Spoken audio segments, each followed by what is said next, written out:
안녕하세요. 이번에는 구약 서론으로서 구약 전체에 대해 알아보겠습니다. 신약이 27권인 반면 구약은 39권으로 구성되어 있습니다. 구약은 히브리 성경과 현재 우리말 성경의 분류가 다르게 되어 있는데 우리말 성경을 기준으로 보자면 다음과 같습니다.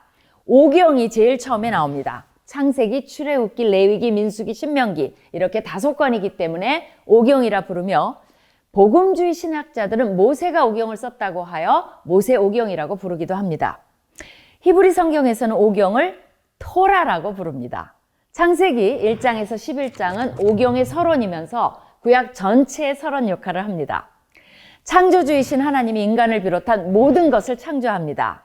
그리고 이때부터 하나님과 인간의 관계가 시작되며 인류가 번성하기 시작합니다. 창세기 12장부터는 족장 시대가 시작되면서 아브라함, 이삭, 야곱 그리고 그의 12아들들을 통해 이스라엘의 12지파와 레위지파가 탄생하는 과정을 보여줍니다. 출애굽기부터는 족장들의 이야기가 아니라 이스라엘이라는 하나의 국가가 탄생하는 이야기가 시작됩니다.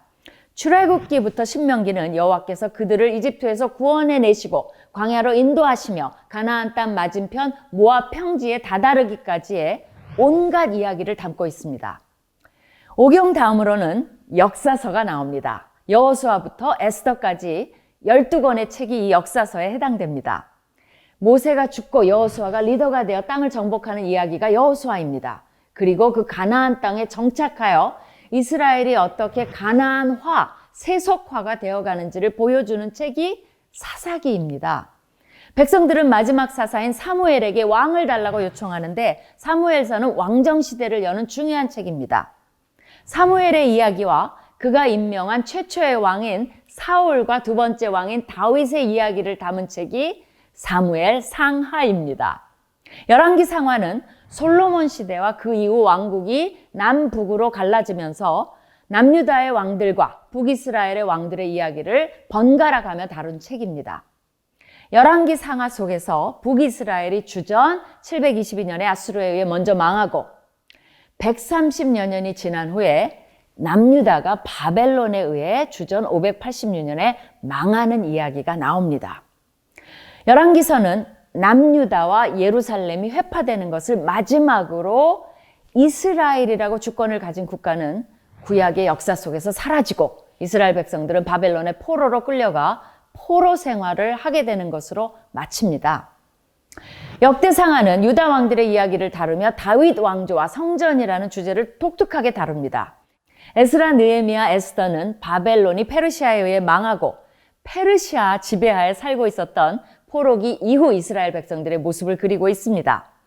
에스라, 느헤미야는 각각 페르시아에서 유다로 돌아와 영적인 리더와 평신도 리더로서 유다를 재건하는 일을 합니다. 에스더는 페르시아의 왕비로 그곳에서 디아스포라로 살면서 위기에 처한 자신의 백성을 구원하는 이야기로 유명합니다.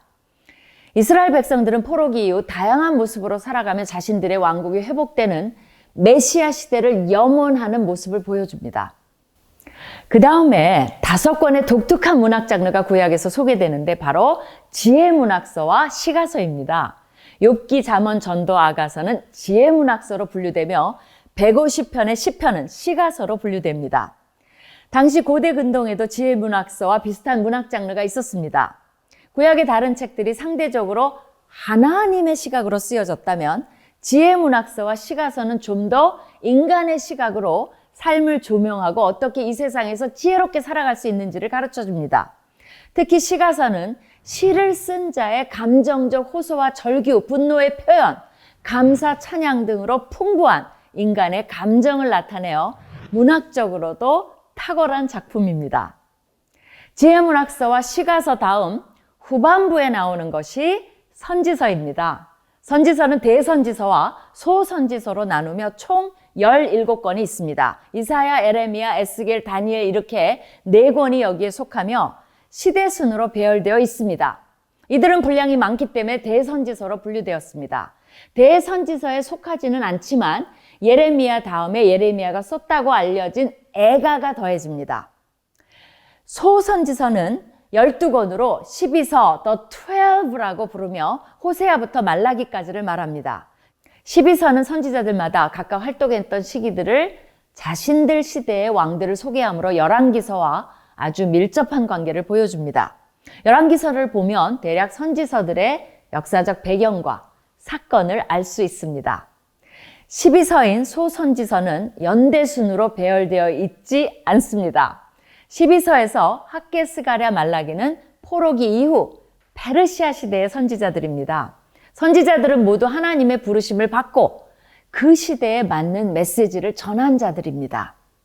지금까지 설명한 것처럼 구약은 오경, 역사서, 지혜서와 시가서, 선지서 이렇게 네 부분으로 분류됩니다. 각 권을 읽을 때마다 이 책이 어디에 속하는지를 알고 읽는다면 더 의미가 있을 것입니다.